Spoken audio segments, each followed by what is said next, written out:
చేరి వచ్చిన మీ అందరికీ ప్రత్యేకమైనటువంటి వందనాలు తెలియజేస్తూ ఉంటున్నాము. దేవుడు మన జీవితాల్లో మరొక ఆదివారాన్ని దయచేసి ఈ రీతిగా మనమందరం ఇక్కడ చేరి ఆయనను స్తుతించుటకు దేవుడు మనకి ఇచ్చిన అవకాశాన్ని బట్టి మొదటగా దేవునికి కృతజ్ఞతలు చెల్లించాలి. ఇంకా చాలా మంది మార్గ మధ్యంలో ఉన్నట్టున్నారు. ఆదివారమున వాక్యం అనేది ఇది ఒక ఆత్మీయ ఆహారము. మన ఆత్మీయ ఎదుగుదలకు అవసరమైనటువంటి ఆహారం కోసం మనం ఏమాత్రం కూడా ఆలస్యం చేయొద్దు. చాలా మంది ఇంకా మార్గ మధ్యంలో ఉన్నట్టున్నారు. సరే, పర్లేదు. కొన్ని 2 విషయాలు నేను మొదటగా మాట్లాడి తర్వాత వాక్య భాగంలోనికి వెళ్తాను.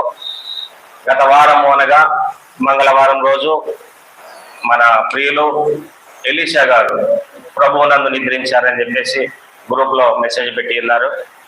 దాని నిమిత్తము వారి యొక్క సమాధి కార్యక్రమానికి మన సంఘం నుంచి కొంతమంది సభ్యులు వెళ్ళి ఉన్నారు.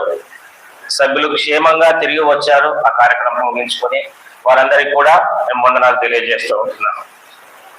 అదే రీతిగా గత వారము ప్రపంచంలోనే గొప్ప దేశమైనటువంటి అమెరికా దేశానికి ఎన్నికలు జరిగినవి. దానికి ట్రంప్ను అధ్యక్షునిగా ఎన్నుకున్నారు అక్కడి ప్రజలు. ట్రంప్ను ఎందుకు ఎన్నుకున్నారు అనేది చాలా మందికి తెలియకపోతుండొచ్చు. ట్రంప్ అనే వ్యక్తి యూదులకు బాగా సపోర్ట్ చేశాడు. యూదులను ఏ దేశాలైతే శత్రు దేశాలు అణచివేయాలని చూస్తున్నాయో వారిని కాపాడడానికి ట్రంప్ ఒక వంతు సహాయం చేస్తూ ఉంటాడు. ఒకప్పుడు యూదులకు టెల్ అవీవ్ అనేది రాజధానిగా ఉండేది. గతంలో ట్రంప్ అధ్యక్షుడిగా అయినప్పుడు వారికి యెరూషలేమును రాజధానిగా ఇచ్చాడు. అది పాలస్తీనీయుల యొక్క ఆధీనంలో ఉండే ప్రాంతం. యెరూషలేమును ఇజ్రాయేలీలకు రాజధానిగా చేశాడు ఆ కాలంలో. ఇప్పుడు మరలా వచ్చాడు కాబట్టి ప్రపంచ దేశాలు వణుకుతూ ఉన్నది. ఇజ్రాయేలు చాలా బలవంతమైనటువంటి దేశం ప్రపంచంలో.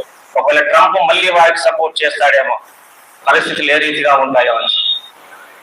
కాబట్టి అందరం బట్టి కూడా నేను దేవునికి వందనాలు తెలియజేస్తూ ఉంటున్నాను. ఎందుకంటే రాజ్యములు అన్నీ కూడా దేవుని చిత్త ప్రకారం నడుస్తాయి. ఎవరు రావాలి, ఎవరు గెలవాలి, ఎవరు ఓడాలి అనేది కూడా. కాబట్టి మనమందరము కూడా మన యొక్క ప్రార్థనలో ఎప్పుడు కూడా ప్రాంతాలను, మనుష్యులను మనం జ్ఞాపకం చేసుకోవాలని నేను మనవి చేస్తూ ఉంటున్నాను. మనం వాక్య భాగంలోనికి వెళ్ళినట్లయితే 4 అనే అంశాన్ని తీసుకున్నాం. గత వారం మనం ఏం నేర్చుకున్నాము? గత వారం మనం నేర్చుకున్న అంశం ఏంటి? అసూయ. అంతకంటే ముందు వారము మారు మనస్సు.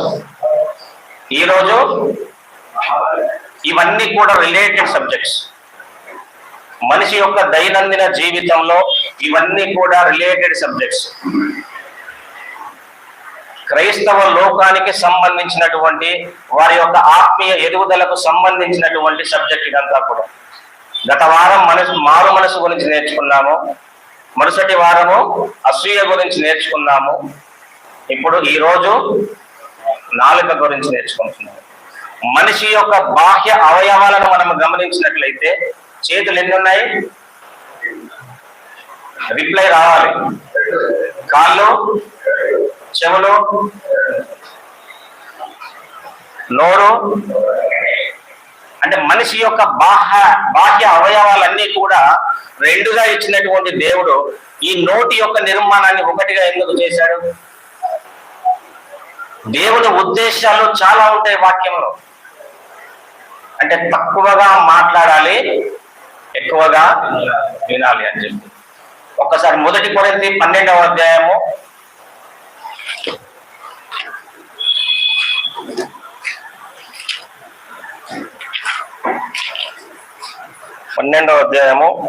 18వ వచనం ఒకసారి చదవండి. అయితే దేవుడు అవయవములలో ప్రతి దానిని తన చిత్త ప్రకారము శరీరంలో ఉంచెను. ఏంటంట? తన చిత్త ప్రకారము ప్రతి దానిని, శరీరంలోని అవయవాలు ఏవేవైతే ఉన్నాయో అవన్నీ కూడా తన చిత్త ప్రకారము దేవుడు ఉంచాడంట. మరి ఎందుకు ఈ రోజు నాలుక గురించి నేర్చుకుంటున్నాం? మరి నాలుక ఎందుకు ఉంది ఇక్కడ అంటే, ప్రతి అవయవము గురించి ఎక్కువగా ఎప్పుడు దేవుడు ఇందులో చర్చించలేదు, కానీ కేవలము నాలుకల గురించి మాత్రమే చాలా సందర్భాల్లో హెచ్చరించాడు దేవుడు. మనం తీసుకున్నటువంటి వాక్య భాగము యాకోబు పత్రిక 3వ అధ్యాయంలో తీసుకున్నాం. మనం యాకోబు చాలా జ్ఞానమైనటువంటి మాటలు రాశాడు నాలుక గురించి. ఈ యాకోబు ఎవరు? యాకోబు ఎవరు? యేసు ప్రభు యొక్క సహోదరుడు. ఈ యాకోబు తర్వాత యూదా రాసినటువంటి యూదా, వీరిద్దరూ కూడా యేసు ప్రభుకు సహోదరులు. చాలా జ్ఞానంతో రాసినటువంటి మాటలు యాకోబు. 3వ అధ్యాయము 2వ వచనం నుంచి మనం చదువుకున్నట్లయితే, మనం అందరము తప్పిపోవచ్చున్నాము అని అంటాడు, స్టార్ట్ చేస్తాడు. నాలుకను బట్టి ఎన్ని విషయాలు దేవుడు మనకి ఏమేమి నేర్పిస్తున్నాడో ప్రతి దానిని కూలంకుషంగా చర్చిద్దాం. 5-10 నిమిషాలు లేట్ అయినా పర్వాలేదు. ఒక్కొక్క మాట చదువుకుంటూ మనం ముందుకెళ్దాము. యాకోబు పత్రిక 3వ అధ్యాయము 2వ వచనం నుంచి, అనేక విషయములలో మనం అందరము తప్పిపోవచ్చున్నాము. ఎవడైనను మాట యందు తప్పని ఎడల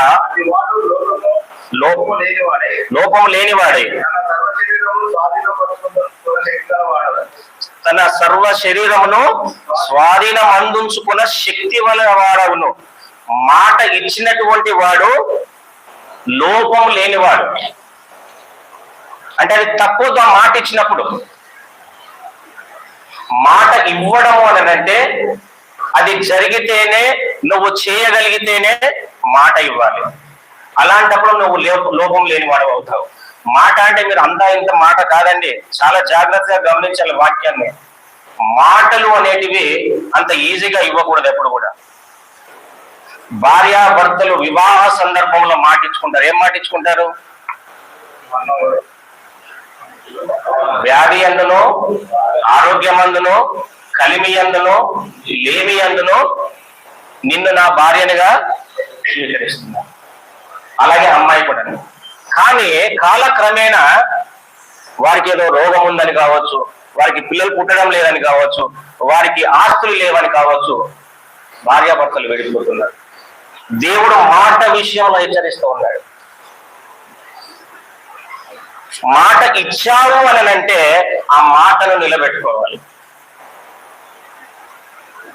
ఎలాంటి సందర్భంలోనైనా కూడా నీవు నీ భార్యను విడనాడకూడదు. ఏమంటున్నాడు? నువ్వు ఎవడైనా మాట యందు తప్పని ఎడల అట్టివాడు లోపం లేనివాడు అంటున్నాడు. వాడు లోపం లేనివాడు, మాట ఇచ్చిన వాడు. కానీ మాట ఇచ్చి అది తప్పినట్లయితే వాడిలో లోపం ఉంది. చాలా మంది ఈనాడు కోట్ల చుట్టూ తిరుగుతున్నటువంటి వాళ్ళు ఎక్కువ శాతము యవన బిడ్డలే. సరిగా అర్థం చేసుకోక వారి యొక్క జీవితాలను, వారు పెళ్లినాడు ఏదైతే ప్రమాణం చేశారో అది మర్చిపోతున్న, వారికి తెలియట్లేదు. దేవుని యొక్క ఆలోచన ఏంటి అని అంటే మాట. ఆ మాటను మర్చిపోతూ ఉన్నారు నేటి యవన కాలంలో పిల్లలు.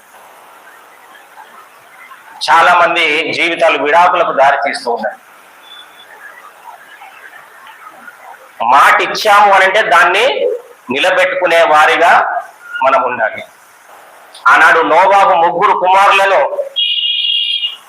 పిలిచినప్పుడు 2 కుమారులను దీవించాడు, 1 కుమారుణ్ణి శపించాడు. మాట ఇచ్చాడు, అదే ప్రకారం జరిగింది. ఇస్సాకు కూడా యాకోబును ఆశీర్వదించాడు, అదే రీతిగా జరిగింది.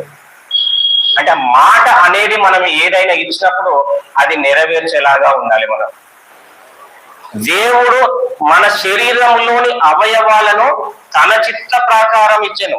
తన చిత్త ప్రకారము,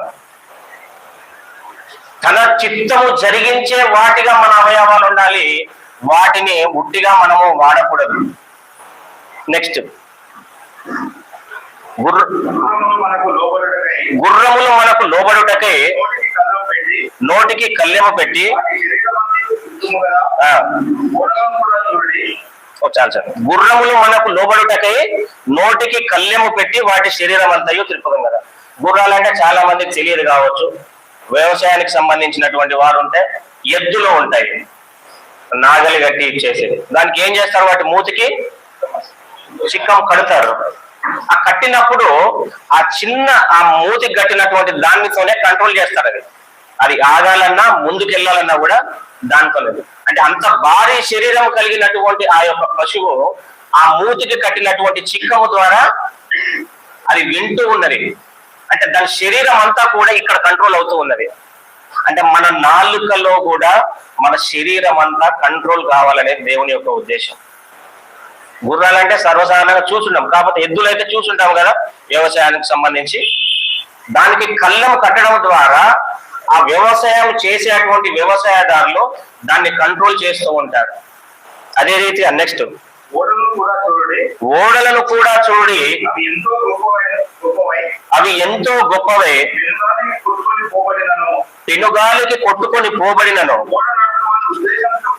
ఓడ నడుపు వాని ఉద్దేశం చొప్పున మిక్కిలి చిన్నదగు చుక్కాని చేత త్రిప్పబడను. ఓడ చాలా పెద్దగా ఉంటది, దాన్ని కంట్రోల్ చేసే ఆ చుక్కాని ఎంత ఉంటదండి, అది చిన్నగా ఉంటది. అది మాత్రం కంట్రోల్ చేస్తుంది. మనిషి యొక్క శరీరము భారీ శరీరము, కానీ నాలుకెంత. అందుకే దేవుడు దీన్ని లోపల ఇచ్చాడు. మనం ఏదైనా వస్తువు కానీ పండు కానీ ఏదైనా పాడు కాకుండా ఉండాలంటే ఎక్కడ పెడతాం, మనము ఎక్కడ పెడతాం, ఫ్రిడ్జ్ లో పెడతాం. ఇదంతా ఒక ఫ్రిడ్జ్, దీన్ని ఫ్రిడ్జ్ లో పెట్టాడు దేవుడు. అది బయటకు వచ్చిందంటే పాడవుద్ది. ఫ్రిడ్జ్ యొక్క లక్షణం ఏంటి అని అంటే లోపల నల్లగా ఉంటది, అంటే చీకటిగా ఉంటది, చల్లదనం ఉంటది. నాలుక కూడా అంతే. ఇది బయటికి వచ్చింది అని అంటే ఎన్నో సంబంధాలను పాడు చేస్తుంది. అది ఎంతసేపు లోపల ఉన్నట్లయితే అది అతని శరీరానికి కూడా మంచిది.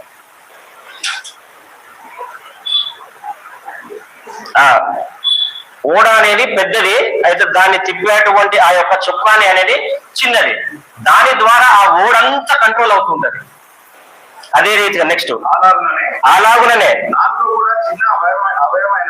నాలుక కూడా చిన్న అవయవమైనను బహుగా అదిరిపడును. ఎంత కొంచెము నిప్పు ఎంత విస్తారమైన అడవిని తగులబెట్టును. చిన్న నిప్పు చాలు అడవి తగులబెట్టడానికి. అగ్గి పుల్ల అంత నిప్పు చాలు, అవునా? పెద్ద మంటే వేయాల్సిన అవసరం లేదు కదా. చిన్నగా తగిలిస్తే చాలు అడవి అంతా తగులబడుకుంటా పోతూ ఉంటుంది. నెక్స్ట్ అండి, నాలుక అగ్నియే, నాలుక మన అవయవములలో ఉంచబడిన పాప ప్రపంచమై సర్వ శరీరమునకు మాలిన్యము కలుగజేయచ్చు, ప్రకృతి చక్రమునకు చిచ్చు పెట్టును, అది నరకము చేత చిచ్చు పెట్టబడును. అది ప్రతి దానికి చిచ్చు పెడుతుందంట నాలుక. ప్రతి విషయంలో ప్రకృతి చక్రమునకే చిచ్చు పెడుతుందంట. ప్రకృతి చక్రం అని అంటే ప్రకృతి అంటే ఈ లోకానికి సంబంధించినటువంటి విషయాలు కావచ్చు. ప్రకృతి చక్రానికి అది చిచ్చు పెట్టే అంత స్థాయి అనేది ఆ నాలుకకు ఉంది అంట. తరువాత 7వ వచనం కూడా, మృగ పక్షి సర్ప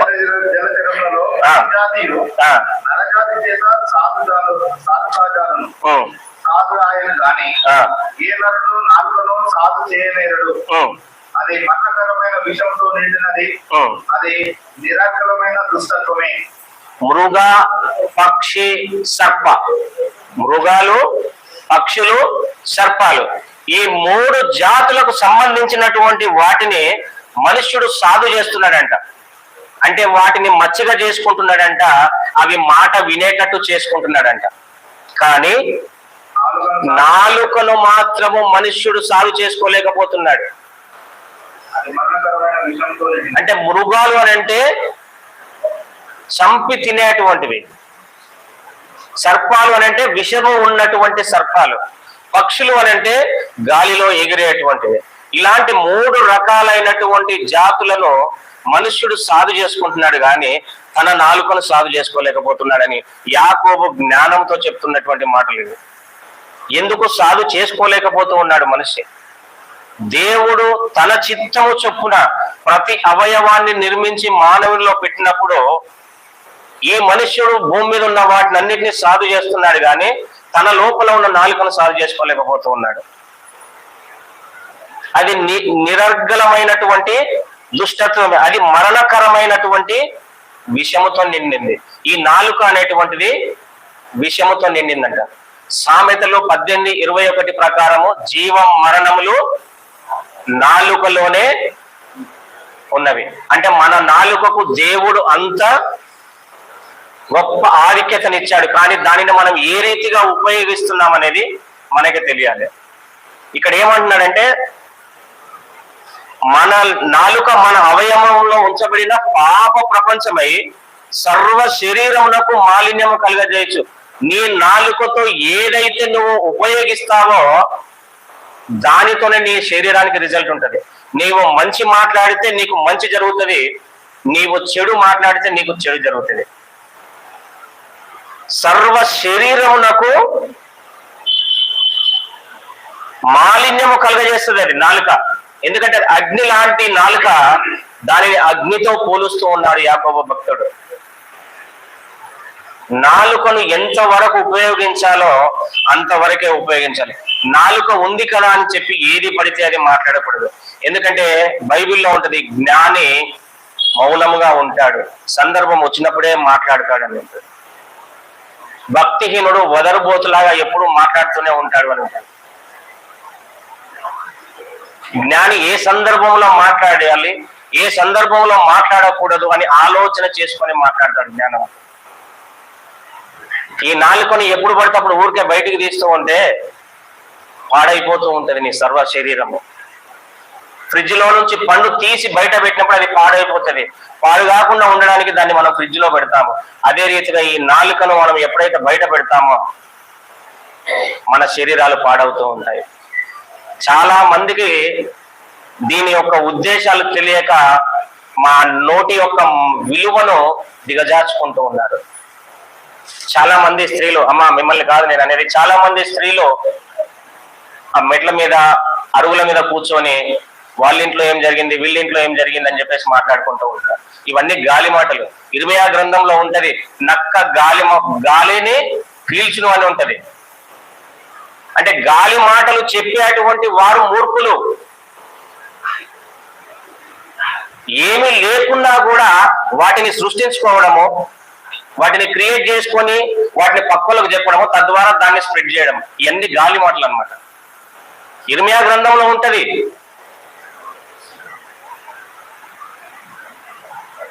కాబట్టి ప్రతి ఒక్కరు కూడా దేవుడు మనకి ఎందుకు ఇచ్చాడు ఆ నాలుకను?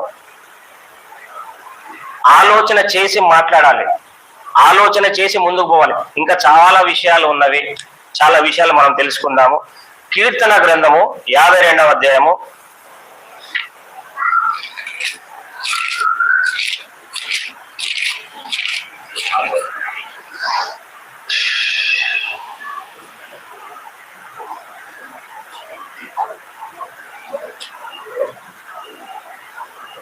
2వ వచనం నుంచి, మోసము చేయువాడా వాడిగల మంగళ కత్తి వలె నీ నాలుక నాశనము చేయను ఉద్దేశిస్తున్నది. మేలు కంటే కీడు చేయుటయో, నీతి పలుకుట కంటే అబద్ధము చెప్పుటయో నీకు ఇష్టము. ఏంటంట? చాలు. ఏమంటున్నాడు? మోసము చేయువాడా. కీర్తనకారుడు దావీదు, రాజైనటువంటి దావీదు జ్ఞానంతో రాస్తున్నటువంటి మాటలు. ఈ సందర్భాలు ఎందుకు రాస్తున్నాడు దావీదు మీకు తెలుసా? మంగలి కత్తి, మంగలి షాప్కి వెళ్ళినప్పుడు ఆ కత్తి ఏం చేస్తుంది? విడగొడుతుంది. మంగలి కత్తి అంటే విడగొట్టడం, ఇద్దరి మధ్యలో బంధాన్ని విడగొట్టడం మంగళ కత్తి. ఎందుకు మంగళ కత్తి అని అంటున్నాడు? ఈ యొక్క కీర్తన ఎవరి గురించి రాస్తున్నాడు కూడా మనం చదవాలి. రాజైన దావీదు ఎదోమీయుడైనటువంటి దోయేగును ఉద్దేశించి రాస్తూ ఉన్నాడు. ఈ దోయేగు ఎవరు అని అంటే రాజైన సౌలు యొక్క పశువుల కాపరి. రాజైనటువంటి సౌలు యొక్క పశువుల కాపరి. ఒకానొక సందర్భంలో ఈ దావీదు అరణ్యానికి వెళ్ళినప్పుడు ఆ ప్రాంతంలో ఈ దోయేగు ఉంటాడు. దోయేగు కాదు, యాజకుడి దగ్గరికి వెళ్తాడు. ఎవరు? దావీదు. అతని పేరు అహీమెలెకు. అతని దగ్గరికి వెళ్ళినప్పుడు నాకు తినడానికి ఏమైనా రొట్టెలు ఉన్నాయని అడుగుతాడు. అతను రొట్టెలు ఇస్తాడు. రాజు నన్ను ఒక పని మీద పంపించాడు, నీ దగ్గర కత్తి ఏమైనా ఉందా అంటే, ఆ రోజు నువ్వు గొలియాతును చంపినటువంటి కత్తి ఇక్కడే ఉంది, దానిని బట్టలో చుట్టి పెట్టాను, తీసుకో అని చెప్పేసి ఇస్తాడు. ఎవరు? ఆ యాజకుడు అహీమెలెకు. ఎవరికి? దావీదుకి ఇస్తాడు.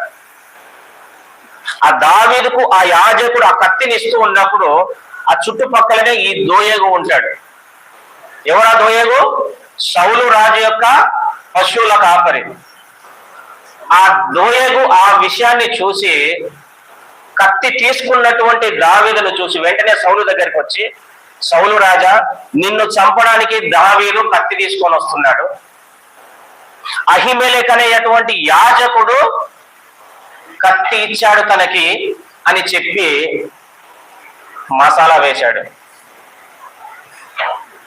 దావీదు తీసుకున్నది వేరే ఉద్దేశంతో, దోయేగు చేసింది వేరే ఉద్దేశంతో. అప్పటికే దావీదుకు సౌలుకు అంతంత మాత్రమే ఉంది రిలేషన్. సౌలును బట్టి దావీదు తిరుగుతా ఉన్నాడు ఆయన కనబడకుండా. అలాంటప్పుడు దోయేగు ఏం చేయాలి? కలపడానికి ప్రయత్నం చేయాలి. కానీ ఇంకా ఏం చేశాడు దోయేగు? రాజైన సౌలు దగ్గరికి వెళ్ళి, అయ్యా, నిన్ను చంపడానికి దావీదు కత్తి తీసుకొని వస్తున్నాడు, దానికి ఆ యొక్క యాజకుడు సహాయం చేశాడు అహీమెలెకు అని చెప్పేసి అంటే, సౌలు వెంటనే సైనికులను పంపిస్తాడు. వచ్చి మాట్లాడతాడు అహీమెలెకుతో. ఏంటి నువ్వు ఎందుకు అలా చేశావు దావీదుకు, నువ్వెందుకు అలా చేశావు అని అంటే, అయ్యా, దావీదు మంచివాడయ్యా,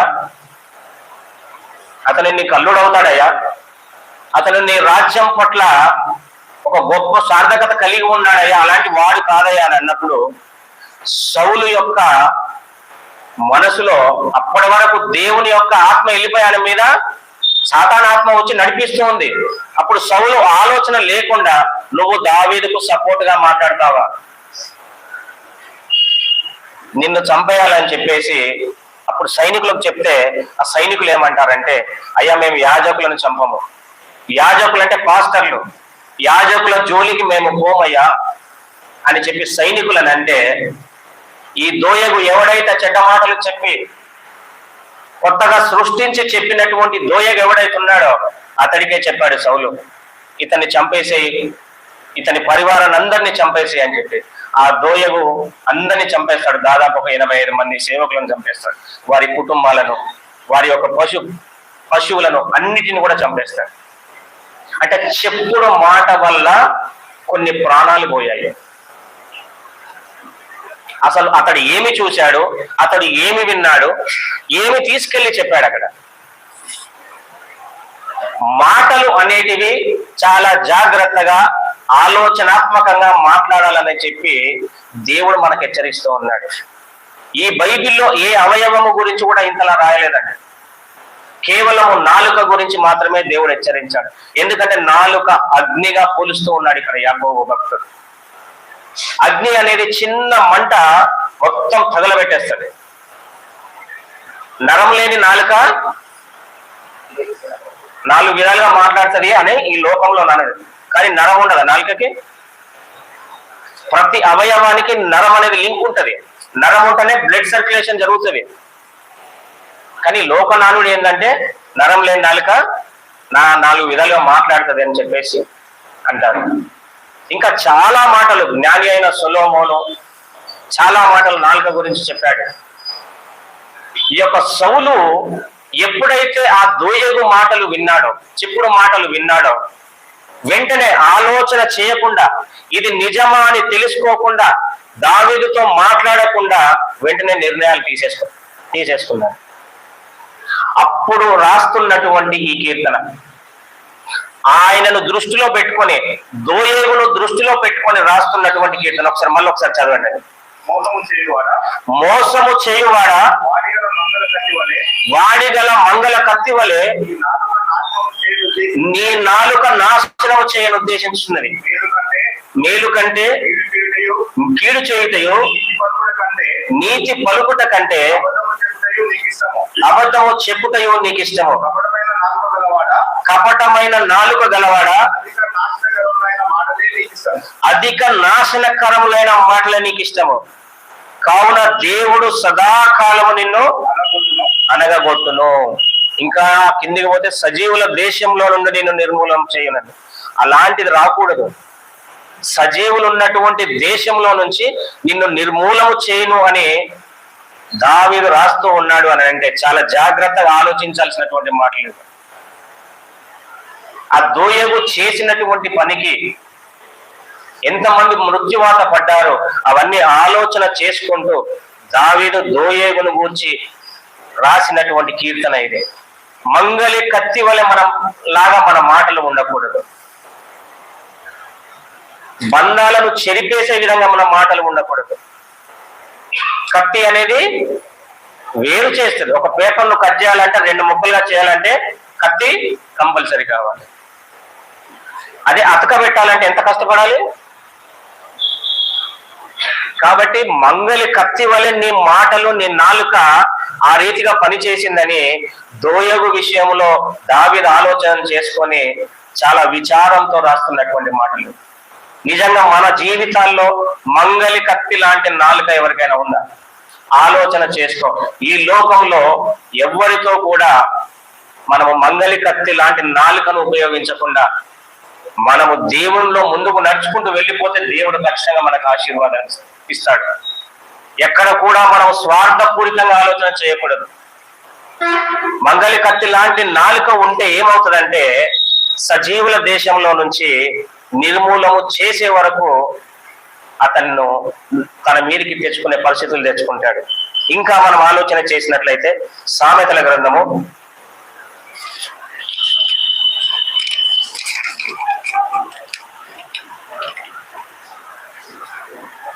15వ అధ్యాయము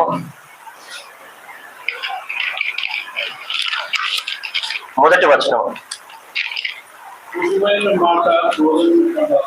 మృదువైన మాట క్రోధమును చల్లార్చును, నొప్పించు మాట కోపము రేపును. చూడండి ప్రియులారా, మృదువైన మాట క్రోధమును చల్లార్చును. క్రోధం అంటే కోపము, ఆవేశము, ఇవన్నీ నానార్థాలు అన్నమాట. అవన్నిటినీ చల్లార్చాలంటే ఏం చేయాలా? మృదువుగా మాట్లాడాలి. గిద్యోను అనే పరాక్రమము గల బలాఢ్యుడు అనే న్యాయాధిపతి ఉంటాడు. తాను ఒకసారి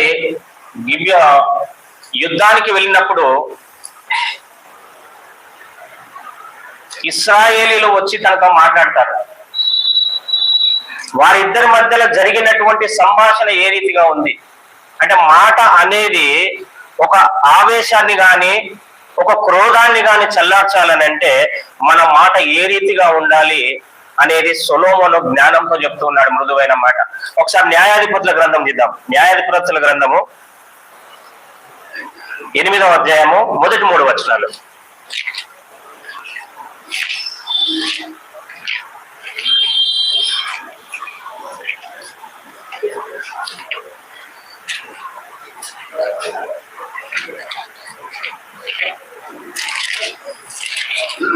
అప్పుడు 205 గిద్యోనుతో నీవు మా ఎడల చూపిన మర్యాద నీవు మా ఎడల చూపిన మర్యాద ఎట్టిది? విద్యానీయులతో యుద్ధం చేయుటకు ఆ, నీవు పోయినప్పుడు ఆ, మమ్ము నేలా పిలవలేదని చెప్పి ఆ. అతనితో కఠినముగా కలహించింది. కఠినముగా కలహించిరి.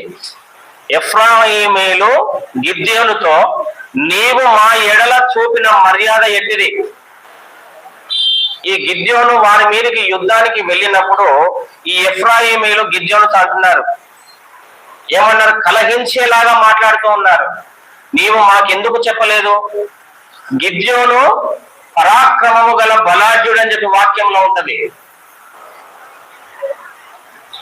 నీవు ఆ యుద్ధానికి వెళ్ళినప్పుడు మమ్మల్ని ఎందుకు అవమానించావు? కొంతమంది పిలిచినప్పుడు రారు, అన్ని అయిపోయాక ఇది ఎందుకు ఇలా చేశారు, అది ఎందుకు ఇలా చేశారని క్వశ్చన్ చేస్తారు. వీళ్ళు వెళ్ళొచ్చు కదా, వీళ్ళు వెళ్ళలేదు. కానీ గిద్యోనుతో నీవు మమ్మల్ని అవమానపరచడానికి చూసావా అని అతనితో గొడవ పెట్టుకోవడానికి ప్రయత్నం చేస్తూ ఉన్నారు. కానీ ఆయన వారిని చాలా చాకచక్యంగా మృదువైన మాటతో వాళ్ళ యొక్క కోపాన్ని చల్లార్చినట్టుగా చూస్తాం. ఈ యొక్క అధ్యాయంలో నిదానంగా మీరు చదువుకుంటూ వచ్చినట్లయితే వారితో సంభాషించినటువంటి సంభాషణ అంతా కూడా చాలా మృదువుగా సంభాషించాడు ఈ మిద్యానీయులతో. ఎందుకంటే ఇశ్రాయేలీలు, తర్వాత ఈ గిద్యోను, ఎఫ్రాయిమీలు, ఈ యొక్క సందర్భాలన్నీ తీసుకుంటూ అతను ద్రాక్ష తోట అని చెప్పేసి, పరిగె అని చెప్పేసి చాలా సింపుల్ గా చదువుకుంటూ చెప్పుకుంటూ వెళ్ళిపోయాడు. నేను అన్ని చెప్పాలని అంటే ఇంకా చాలా రెఫరెన్స్లు ఉన్నాయి నాకు. మీరు ఇంటికి వెళ్ళినాక చదవండి. అంటే గిద్యోను అనే ఆ వ్యక్తి ఈ యొక్క ఎఫ్రాయిమీలతో ఏ విధముగా ఆ యొక్క మాట మాట్లాడాడు, క్రోధము లేకుండా మృదువైన మాట ఏ రీతిగా మాట్లాడాడో ఈ యొక్క మొదటి 3 వచనాలు మీరు చదవండి. ఈ 3 వచనాలుగా చదువుదాము. 2వ వచనం నుంచి. అందుకతడు మీరు చేసినది ఎక్కడ, నేను చేసినది ఎక్కడ? అబీయెజెరు ద్రాక్ష పళ్ళ కోత కంటే ఎఫ్రాయిమీల పరిగె మంచిది కాదా? దేవుడు మిద్యానీయుల అధిపతులైన ఓరేబును జయేబును మీ చేతికి అప్పగించెను. మీరు చేసినట్లు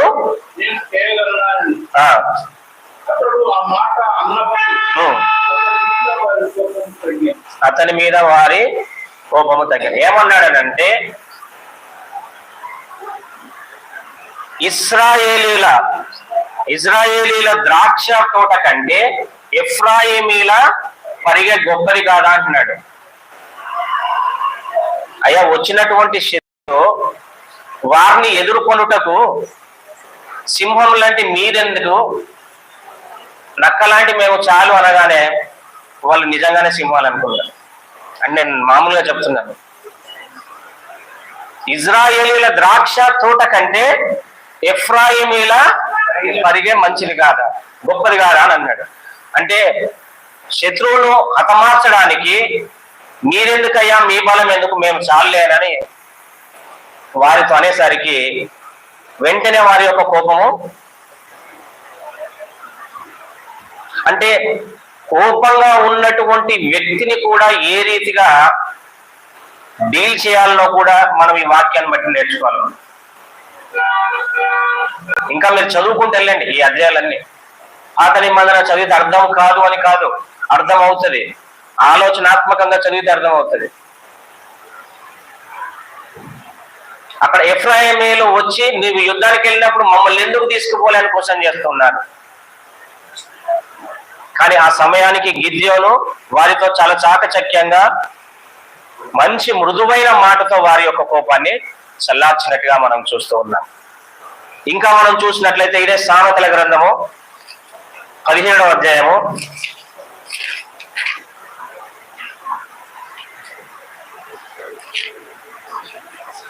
4వ వచనము. చెడు నడవడి గలవాడు చెడు నడవడి గలవాడు దోషపు మాటలు వినును. దోషపు మాటలు వినును.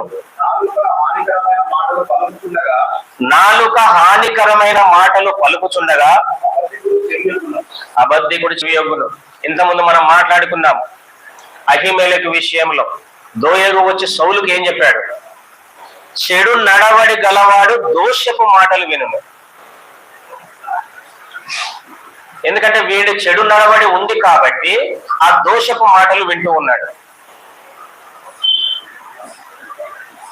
నాలుక హానికరమైన మాటలు పలుకుచుండగా అబద్ధికుడు చెవి అవుతాడు. ఆ నాలుక హానికరమైనటువంటి మాటలు పలుకుతూ ఉంటది. ఎప్పుడు దానికి ఇంకా రెస్ట్ అనేది ఉండదు. వీడెవ్వడు వాడెవ్వడు అనుకుంటే ఇలాంటి మాటలు పెద్ద పెద్ద మాటలు మాట్లాడుకుంటూ వెళ్ళిపోతూ ఉంటారు. దానికి రెస్ట్ లేకుండా మాట్లాడుతూ ఉంటారు. మాటలు పలుకుచుండగా అబద్ధికుడు చెవి యొగ్గును. వాడు అబద్ధికుడు ఆ మాటల్ని రిసీవ్ చేసుకొని దాని ప్రకారం వాళ్ళు ఆ మాటలు మాట్లాడుతూ ఉంటారు. ఎందుకు నాలుక పాప, మన శరీరంలో పాప ప్రపంచమై ఉన్నది అని అంటే మనకు అవసరం లేని విషయాలన్నిటినీ కూడా మనం మాట్లాడుతూ ఉంటాం లోకంలో. అందుకే శరీరాన్ని బాధించుకొనుటకు మన నాలుకను ఆధీనంలో ఉంచుకున్నట్లయితే మన శరీరం బాధింపబడదు. ఇక్కడ ఏమంటున్నాడు? చెడు నడవడి గలవాడు దోషపు మాటలు వినును. ఎవరైనా నాకు వచ్చి కొన్ని మాటలు వేరే వాళ్ళ గురించి నాకు ఏదైనా చెప్పినప్పుడు నేను అవి విన్నట్లయితే నేను కూడా ఏమవుతానంట? అబద్ధికుడని అవుతాను. ఎందుకంటే మన కళ్ళారా మనం చూసింది కాదు, మన చెవులారా మనం వినింది కాదు. వాడెవడో వచ్చి నాకు చెప్పినప్పుడు నేను వాటిని బట్టి నేను రియాక్ట్ అయ్యాను అనుకోండి, నేను అబద్ధికుడని అవుతాను. చాలా జ్ఞానయుక్తమైనటువంటి మాటలు ఇవి. ఎందుకంటే చెడు నడవడి గలవాడు మాత్రమే ఆ దోషపు మాటలు వింటాడు. నాలుక హానికరమైనటువంటి మాటలు పలుకుచుండగా అబద్ధికుడు చెవి యొగ్గును. ఎందుకు చెవి యొగ్గుతాడు? వాడే అబద్ధికుడు కాబట్టి. అందుకే ఇలాంటి విషయాలన్నింటినీ గుర్తుపెట్టుకొని అపోస్తుడైనటువంటి పౌలు గారు తిమోతికి చాలా హెచ్చరిక మాటలు చెప్తాడు. 2వ తిమోతి పత్రిక 2వ అధ్యాయము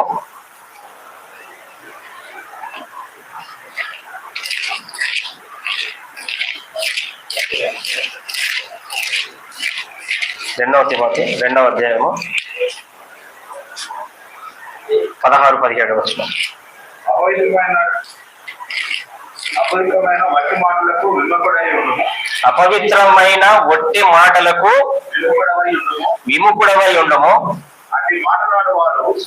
అట్టి మాట్లాడు వారు మరి ఎక్కువగా భక్తిహీనులగుదురు. కొడుకుడు పుండు పాకినట్టు వారి మాటలు ప్రాకును. అపవిత్రమైన ఒట్టి మాటలకు విముఖుడవై ఉండము. వాడు వచ్చి వేరే విషయాలన్నీ చెప్తూ ఉంటాడు, అపవిత్రమైనటువంటి మాటలు. వాటిని ఏమని చెప్తున్నాడు పౌలు గారు తిమోతికి? వాటికి విముఖుడుగా ఉండు, వాటిని రిసీవ్ చేసుకోకు, వాటికి విముఖుడవుగా ఉండు. అట్టి మాటలాడు వారు మరి ఎక్కువగా భక్తిహీనులవుతారు. మరి ఎక్కువగా భక్తిహీనులు. కొరుకు పుండు ప్రాకినట్టు వారి మాటలు ప్రాకును. కొరుకుడు పుండు అంటే మొన్న చెప్పాను కదా, క్యాన్సర్ లాగా ప్రాకుతూ ఉంటది అది. ఇంకా ఆ ఒట్టి మాటలు ఏముండదు, గాలి మాటలు అన్నమాట అవి. గాలి మాటలతో కడుపు నింపుకుంటారు. ఇందాకేం చెప్పాను, ఇర్మియా గ్రంథంలో నక్క గాలి పీల్చుకోండి అని చెప్పి ఇర్మియా గ్రంథంలో రాస్తాడు. అది కడుపు నింపుకుంటారు గాలి మాటలు. గాలి మాటలని ప్రవక్తలను కూడా ఉంటది అందులో, ఇర్మియా గ్రంథంలో.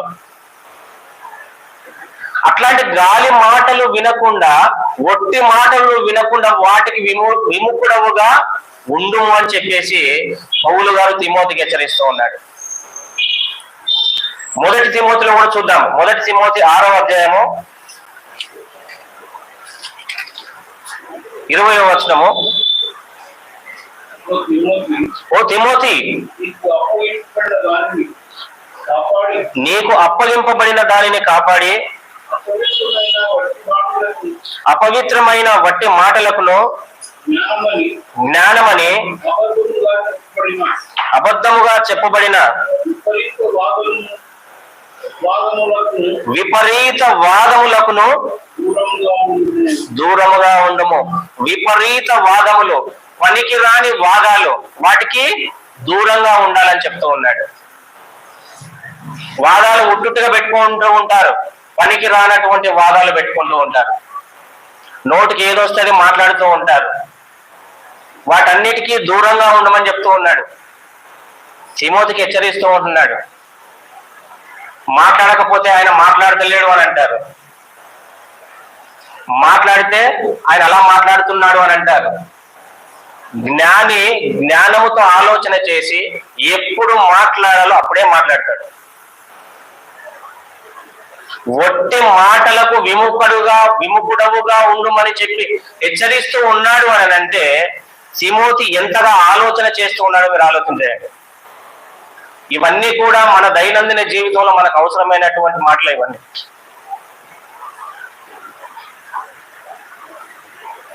ఇంకా మనం చూసినట్లయితే సామెతల గ్రంథము 17వ అధ్యాయము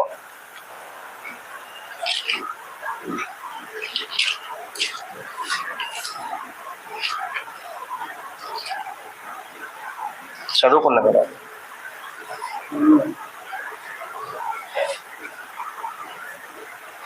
సామెతల గ్రంథం 21వ అధ్యాయం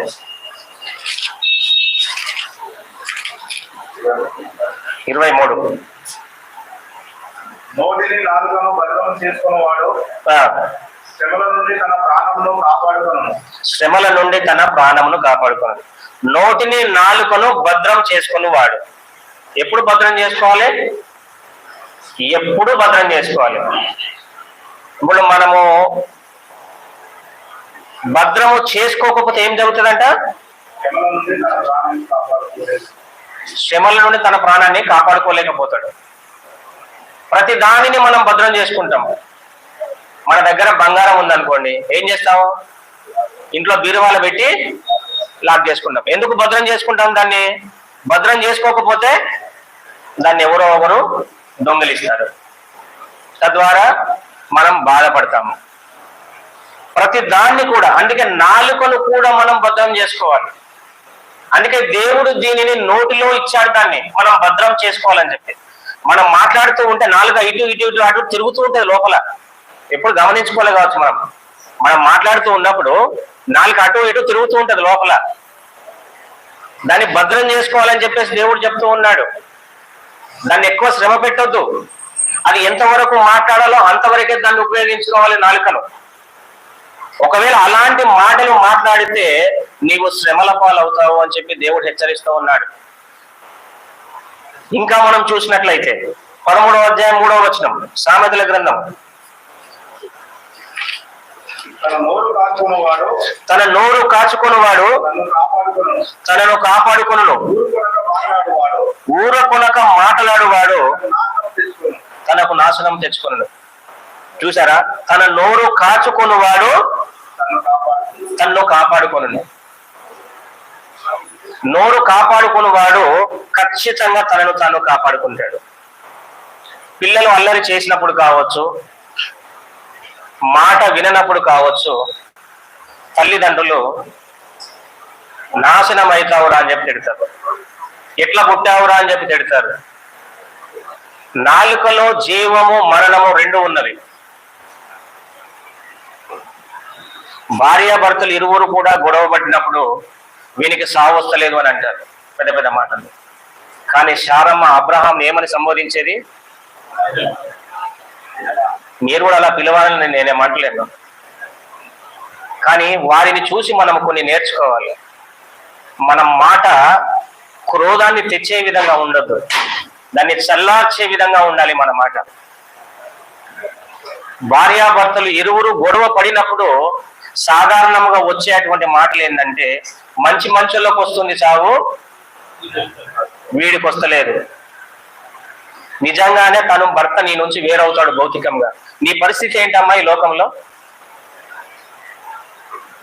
నీవన్న మాట దేవుడు నిజమే చేశాడు అనుకోండి, నీ పరిస్థితి ఏంటి ఈ లోకంలో? ఆనాడు శారమ్మ తన భర్తను యజమానుడాన్ని సంబోధించింది. ఈ రోజు మీరు మీ యజమానుడాన్ని సంబోధించమని నేను చెప్పట్లేదు, కానీ అమర్యాద చూపకండి అని నేను చెప్తున్నాను. చాలా మందిని నేను గమనించాను కాబట్టి చెప్తూ ఉన్నాను. భర్తతో మనము మాట ఇచ్చాము పెళ్లి సందర్భంలో, భార్యతో మనము మాట ఇచ్చాము పెళ్లి సందర్భంలో, కానీ తన ఏమని తిడతాము కోపం వచ్చినప్పుడు? సావనన్న చస్తలేడు అని చెప్పేసి. ఇలాంటి మాటలు మాట్లాడొచ్చా మన నాలుకతో? దేవుడు మన నాలుకలో జీవం ఇచ్చాడు, మరణము ఇచ్చాడు. రెండు కూడా మన నాలుకలోనే ఉన్నాయని చెప్పి 18వ అధ్యాయం 21వ వచనంలో ఉంది సామెతల గ్రంథం. కానీ మన నాలుకను మనము అనవసరమైనటువంటి మాటలు, వట్టి మాటలు, గాలి మాటలకు ఉపయోగిస్తూ ఉన్నాం మనము మన నాలుకను. కానీ దేవుని యొక్క ప్రణాళిక ప్రకారం, దేవుని ఉద్దేశాలు నెరవేర్చడం కోసము మన నాలుకను ఉపయోగించటం లేదు. మన నాలుకను మనం భద్రము చేసుకున్నట్లయితే మన యొక్క శరీరం అంతా కూడా భద్రంగా ఉంటది. చాలా మంది రోగాల బారిన పడుతూ ఉంటారు. డాక్టర్ దగ్గరికి వెళ్ళినప్పుడు ఏం చేయమంటాడు డాక్టర్? ఫస్ట్ నాలుక చూపేయండి అని అంటాడు. అవునా? డాక్టర్ ఏమంటాడు? నాలుక చూపియండి అని డార్క్ సైడ్ పెట్టి చూస్తాడు. ఎందుకంటే నాలుకలో ఉన్నటువంటి ఏదైనా రోగాలు ఉన్నాయనంటే నీ లోపల ఏముందని డాక్టర్ తెలుస్తాడు. ఈ లోకంలో మనం నాలుకతో మాట్లాడే మాటలు అనేటివి మన శరీరానికి హాని చేస్తాయి. అందుకే దాన్ని లోపల భద్రం చేసుకోవాలని చెప్పేసి దేవుడు మనకు హెచ్చరిస్తూ ఉన్నాడు. డాక్టర్ దగ్గరికి వెళ్ళినప్పుడు డాక్టర్ ఈజీగా చెప్పేస్తాడు నాలుకని బట్టి. కొంతమంది అయితే నా నాలుక ఆరిపోతుంది, ఎండిపోతుంది అని ఏదేదో చేస్తూ ఉంటారు. అసలు నాలుక ఎప్పుడు ఆరిపోతుంది? ఆరిపోదు అసలు. అది ఎప్పుడు కూలింగ్, ఎప్పుడు ఫ్రిడ్జ్ లోనే ఉంటది. అది తడిగానే ఉంటది. కానీ వాళ్లకు ఆ రకంగా అనిపిస్తుంది నాలుక ఎండిపోతుంది అనే ఉద్దేశంగా. అది ఎప్పుడు తడిగానే ఉంటది. కాబట్టి నాలుకతో మనము మాట్లాడుతున్నప్పుడు మన శరీరానికి హానికరం చేసేటువంటి మాటలు మాట్లాడకూడదు. అలాంటివి మాట్లాడినప్పుడు మన శరీరము క్రమక్రమంగా క్షీణ దశకు వస్తుంది. అందుకే మన యొక్క నాలుకను భద్రం చేసుకోవాలి. అందుకే జ్ఞాని అయిన ప్రసంగి కూడా కొన్ని మాటలు రాస్తాడు. ప్రసంగి గ్రంథము 5వ అధ్యాయము 6వ వచనము. నీ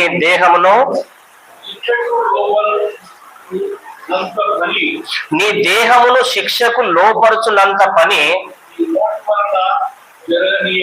నీ నోటి వలన జరగనీయకుము. అది పొరపాటు చేత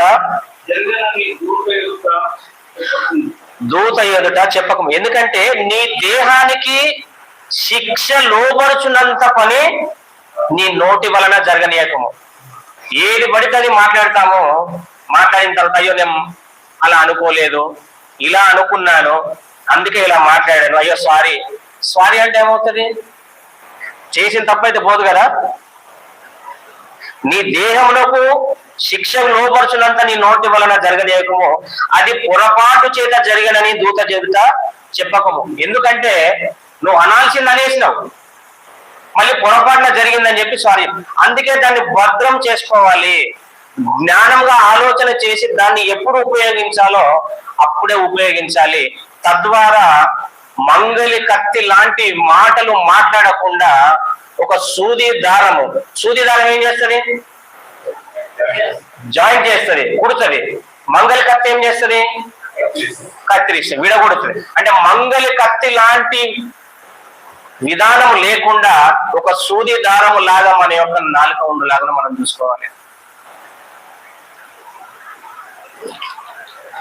కొలస్సీ పత్రిక మనం చూసినట్లయితే పౌలు గారు కొలస్సీ సంఘానికి రాస్తూ మన మాటలు ఏ రీతిగా ఉండాలో చెప్తూ ఉన్నాడు. మనం మాట్లాడినప్పుడు ఏ రీతిగా మాట్లాడాలి మనం ఎప్పుడు వింటూ ఉంటాము. 4వ అధ్యాయం 6వ వచనము. ఏ విధంగా మాట్లాడాలి, ఏ విధంగా ఉండాలని చెప్తూ ఉన్నాడు. సహోదరులారా 4వ అధ్యాయం 6వ వచనం, ప్రతి మనుష్యునికి ఎలాగూ ప్రత్యుత్తరం ఇయ్యవలెనో అది మీరు తెలుసుకొనుటకై మీ సంభాషణ ఉప్పు వేసినట్టు ఎల్లప్పుడూ రుచిగలదిగాను కృపా సహితముగాను ఉండనీయడే. ఏంటంట, ఎప్పుడు కూడా మన సంభాషణ ఏ విధంగా ఉండాలంట? ఉప్పు వేసినట్టు.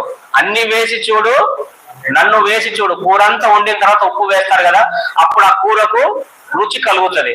అలాగే ఉప్పు వేసినట్టుగా మన యొక్క సంభాషణ ఉండాలి. కానీ మన నోట దుర్భాష ఏది కూడా రావద్దు అంటాడు. అది ఎఫెసీ పత్రికలో రాస్తాడు. మన నోటి నుంచి మన సంభాషణ ఉప్పు వేసిన మాదిరిగానే మన సంభాషణ ఉండాలి అని చెప్తూ ఉన్నాడు. ఎఫెసీ పత్రిక కూడా మనం గమనిద్దాం. 4వ అధ్యాయం 29వ వచనము,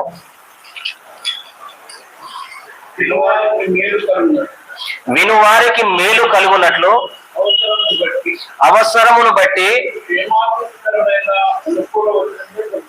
క్షేమాభివృద్ధికరమైన అనుకూల వచనమే పలుకుడి గాని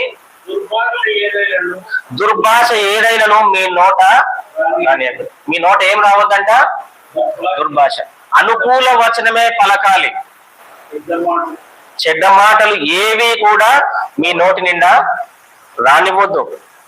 వినువారికి మేలు కలుగునట్లు. అరే, వినేవాడు వానికి మేలు కలగాలి మనం మాట్లాడితే. చెడ్డ మాటలు మాట్లాడి మన యొక్క శరీరానికి హాని తెచ్చుకోకూడదు. పిలాతు దగ్గరికి యేసు ప్రభును తీసుకెళ్ళినప్పుడు, నిన్ను విడుదల చేయుటకు నాకు అధికారము కలదని అంటాడు పిలాతు. యేసు ప్రభు మాట్లాడా, నీకు పైనుంచి వచ్చింది అధికారము, నీ అంతలో నీకు లేదు అధికారం అని చెప్పేసి అన్నాడు. నీ గురించి వీళ్ళంతా ఏదో నేరాలు మోపుతున్నారు, నీ సమాధానం ఏంటి అంటే, పలికాడా? పలకలేదు, మాట్లాడలేదు. అంటే ఏ సందర్భంలో మాట్లాడాలో ఆ సందర్భంలో మాట్లాడాడు. ఏ సందర్భంలో మాట్లాడకూడదో అక్కడ ఆయన అవసరత లేదు అని అనుకున్నాడు, అక్కడ మాట్లాడలేదు. యేసు ప్రభు మత్తయి సువార్త 5వ అధ్యాయంలో ఆ కొండ మీద ప్రసంగం అప్పుడు వెళ్ళి అక్కడ అందరూ కూర్చున్నప్పుడు, ఒకసారి మాట తీయండి. 5వ అధ్యాయము మత్తయి సువార్త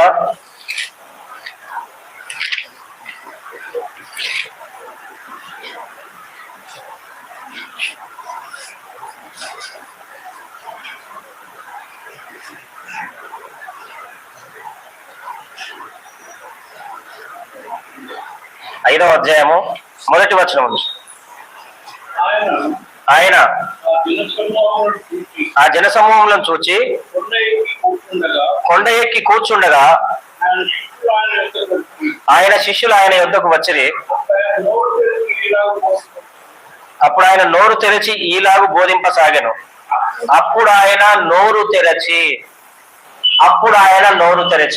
ఆయన మాటలు ముత్యాలు లాంటి మాటలు. ఆయన అప్పుడు నోరు తెరచి మాట్లాడుతున్నాడు. పిలాతు దగ్గర మాట్లాడలేకపోయాడు. అక్కడ ఆయనకు సంబంధం లేదు. ఆయన ఎంత మాట్లాడుకున్నా, వారందరూ ఎంత నేరాలు మోపినా కూడా ఆయనకు సంబంధం లేదనుకున్నాడు. ఊరకనే ఉన్నాడు యేసు ప్రభు. నేరాలు మోపేవారు మోపుతానే ఉంటారు, గాలి మాటలు చెప్పేవారు చెప్తానే ఉంటారు, దుర్భాషలు ఆడేవారు దుర్భాషలు ఆడుతూనే ఉంటారు. మనం పట్టించుకోకపోతే చాలు. ఏ సందర్భంలో మాట్లాడాలో ఆ సందర్భంలోనే యేసు ప్రభు మాట్లాడుతూ ఉన్నారు. మనం మాట్లాడే ప్రతి మాటకు కూడా లెక్క చెప్పాలి. విమర్శ దినాన చాలా మంది తెలిసి తెలియక మాట్లాడుతూ ఉంటారు, ఏది పడితే అది మాట్లాడుతూ ఉంటారు. ఎందుకంటే నాలుక అనేది ఎంత శక్తివంతమైనదో మీకు తెలియదు. మనలను దేవుని పోలికగా సృజించాడు దేవుడు.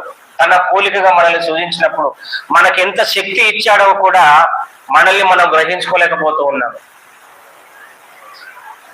మనలను ఆయన పోలికగా సృష్టించినప్పుడు మన ఎదుటి వాణ్ణి కూడా దేవుని పోలికగానే సృష్టించాడు. కానీ అదే మనిషిని మనం దుర్భాషలాడతాం, అదే మనిషితో గొడవ పడతాము, అదే మనిషితో సమాధానంగా ఉండలేకపోతాము. ఎందుకు? ఆ నాలుక చేసేటువంటి పని అలాంటిది. మంగలి కత్తి లాంటి నాలుక గనక ఉన్నట్లయితే ఆ ఇద్దరి మధ్య సంబంధము కట్ చేస్తుంది. కాబట్టి మంగలి కత్తి లాంటి నాలుక ఉండకుండా మృదువైనటువంటి మాట కనుక ఉన్నట్లయితే ఆ సంబంధాలు ఎప్పటికీ కూడా వర్ధిల్లుతాయి. ఆయన కొండ ఎక్కి ఆయన ఈ రాగున బోధించను అంటే ఆయన అప్పుడు నోరు తెరిచాడు. ఆయన ఏ సందర్భంలో నోరు తెరవాలి, ఏ సందర్భంలో నోరు తెరవకూడదు. ఇంకో మాట 12వ అధ్యాయం, ఇదే మత్తయి సువార్త 12వ అధ్యాయము 36వ వచనం. నేను మీతో చెప్పినదేమనగా మనుషులు పలుకు వ్యర్థమైన ప్రతి మాటను గూర్చి విమర్శ దినమున లెక్క చెప్పవలసి ఉంది. ఈనాడు మనకు హంతకులను గాని మిలిటెంట్లను గాని ఎవరినైనా పట్టుకున్నప్పుడు వారి యొక్క కాల్ డాటాను తీస్తారు పోలీసు వాళ్ళు. వాడు ఎవరితో ఏం మాట్లాడాడు ఏంటి అని చెప్పి. అవునా? దేవుడు ఆనాడే చెప్తున్నాడు 2000 సంవత్సరాల క్రితం, మీరు ఎవరితో ఏమి మాట్లాడారో అవి విమర్శ దినాన లెక్క చెప్పవలసి వస్తుంది అని. ఈనాడు టెక్నాలజీ ఏం చెప్తుంది? మనం ఎవరితోనైతే ఫోన్ లో మాట్లాడామో ఆ పోలీసులు ఆ ఫోన్ డాటాను బట్టి వీడు ఎంతవరకు మాట్లాడాడు, ఏం చేశాడని చెప్పి ఇప్పుడు టెక్నాలజీ తీస్తున్నారు. కానీ యేసుప్రభు ఆనాడే చెప్పాడు, ప్రతి టెక్నాలజీ ప్రతి ఏదైనా కూడా బైబిల్ నుంచే తయారు చేయబడింది అన్నాడు. యేసు ప్రభు చెప్తున్నాడు, విమర్శ దినాన మీరు లెక్క చెప్పవలసిన వారు. ఎందుకనంటే శపించడం అనేది చాలా ఈజీ అయిపోయింది ప్రతి ఒక్కరికి. ఊరికనే శపిస్తూ ఉంటారు. పిల్లలు అయితే ఊరికనే వీడు ఎందుకు పనికిరాడు అని శపిస్తూ ఉంటారు. ఆ నాలుకతో మనం శపించకూడదండి. నిజంగానే ఆ పిల్లోడు రేపు వృద్ధిలోకి వచ్చిన తర్వాత ఎందుకు పనికి రాకుండా పోతే నీవన్న మాటలు గుర్తుంటాయా నీకు? ఒకసారి ఆలోచన చేసుకోండి. పిల్లలని ఎప్పుడు శపించకూడదు. వారిని ప్రేమతో ఆదరించి వారికి జ్ఞానయుక్తమైనటువంటి మాటలు చెప్పి వారిని దేవుని నడవడిలో నడిపించాలి, కానీ ఎప్పుడు కూడా శపించే పని చేయకూడదు. అందుకే యేసు ప్రభు ఏం చెప్తూ ఉన్నాడంటే, మీరు మాట్లాడే ప్రతి మాటకు కూడా విమర్శ దినమున లెక్క చెప్పవలసి ఉంటది. కాబట్టి మనం మాట్లాడే ప్రతి మాటలో కూడా మంగళ కత్తి లాంటి మాటలు కాకుండా, ఒట్టి మాటలు కాకుండా, గాలి మాటలు కాకుండా, ఏదైతే ఇతరులకు సహాయంగా ఉంటుందో ఆ మాటలే మనం మాట్లాడాలి. యేసు ప్రభు ఈ లోకంలో ఏ రీతిగానైతే జీవించాడో దానిని మనకు మాదిరిగా చూపించి వెళ్ళాడు. అదే జీవితాన్ని మనము ఈ లోకంలో కొనసాగించలాగున మనమందరము కూడా బాప్తిస్మం తీసుకుంటాము. బాప్తిస్మం తీసుకున్నప్పుడు ఏమని మాటిస్తాం దేవుడికి? ఏమని మాటిస్తాము? బాప్తిసం తీసుకున్న రోజు మంచి మాటిస్తారు. ఏమని? ఇంక నేను సినిమాలు చూడను, ఇంక నేను వేరే పనులు చేయను, ఇంక నేను యేసు ప్రభులో కలిసిపోతాను, యేసు ప్రభు లాగా జీవిస్తాను అని అంటారు. కరెక్ట్ ఒక 2-3 రోజులు ఉంటారు. పోనీ ఒక వారం రోజులు, పోనీ ఒక నెల రోజులు. మరలా ఆ 2 నెలల తర్వాత ఇంకా వారి యొక్క పాత జీవితం స్టార్ట్ అవుతుంది. అంటే ఆ మాట అనేది మర్చిపోతారు. దేవుడికి ఇచ్చినటువంటి మాట ఇచ్చేటప్పుడు జాగ్రత్తగా మాట్లాడాలి. గోడలకు చెవులు ఉంటాయని అంటారు కొంతమంది. ఈ లోకంలో గోడలకు చెవులు ఉంటాయా? కానీ ఇంకా చాలా మాటలు ఉన్నాయి. ఆల్రెడీ టైం అయిపోయింది, నేను చూస్తున్నాను. ఇంకా చాలా మాటలు ఉన్నవి. గోడలకు చెవులు ఎందుకు ఉంటాయి? మనం మాట్లాడే ప్రతి మాట కూడా దేవుని చెవు దగ్గర మనం మాట్లాడినట్టుగా ఉంటది. పాత నిబంధనలో ఉంటాయి, ఇంకా చాలా సందర్భాలు ఉన్నాయి. ఇవన్నీ కూడా మరలా నాకు మళ్ళీ 2 నెలలకా 3 నెలలకు అవకాశం వచ్చినప్పుడు దాన్ని కంటిన్యూషన్ చేస్తాను. కాబట్టి ఇంకా చాలా విషయాలు ఉన్నాయి కాబట్టి చెప్పలేకపోతున్నాను. అందుకే టక కొన్ని సందర్భాలను మీకు రెఫరెన్సుల ద్వారా ఇచ్చి చూపించాను. మీరు ఇంటికి వెళ్ళిన తర్వాత చదువుకోండి. ఇంకా కొన్ని సందర్భాలు నేను మరలా అవకాశం ఉన్నప్పుడు మరలా నేను చెప్పడానికి ప్రయత్నం చేస్తాను. కాబట్టి మీరందరూ కూడా నోటిని, మీ యొక్క నాలుకను దేవుడు మన శరీరంలో ఎందుకు ఇచ్చాడు ప్రతి అవయవాన్ని మీరు ఆలోచన చేసి గనక దాని ప్రకారం మీరు నడిస్తే మీ యొక్క శరీరం అనేది బాధింపబడదు. పాప ప్రపంచమై ఉండదు మీ యొక్క సర్వ శరీరము. ఏది పడితే అది మాట్లాడాము, చెల్లింది కదా అని అనుకుంటాము. చాలా మంది అనుకుంటూ ఉంటారు, నేను అక్కడ మాట్లాడాను కదా, ఇక్కడ మాట్లాడాను కదా, ఆయనకేం తెలుస్తుంది, ఈయనకేం తెలుస్తుంది. తప్పకుండా తెలుస్తుంది. విమర్శ దినాన లెక్క గొప్ప చెప్పవలసి ఉంటుంది. ఎక్కడో నేను మాట్లాడాను వాని గురించి, వీడి గురించి, వాడికి ఏమి తెలుస్తుంది అని ఎప్పుడు అనుకోకూడదు. తప్పకుండా తెలుస్తుంది. ఒకవేళ ఆ వ్యక్తికి తెలియకపోయినా దేవుడు అన్ని చూస్తూ ఉంటాడు. ఇంకా చాలా మాటలు ఏంటంటే, ఇశ్రాయేలీలతో అంటాడు దేవుడు, మీరు మాట్లాడిన మాట నా చెవి దగ్గర ఉండను అని చెప్పేసి అంటాడు. మీరు మాట్లాడిన ప్రకారమే మీకు చేశాను అని అంటాడు. చాలా సందర్భాలు ఉన్నవి. అవన్నీ నేను చెప్పాలంటే ఇంకా టైం లేదు కాబట్టి తొందరగా నేను ముగిస్తూ ఉన్నాను. కాబట్టి దేవుడి కొద్ది మాటలు దీవించి ఆశీర్వదించును గాక. ఆమేన్.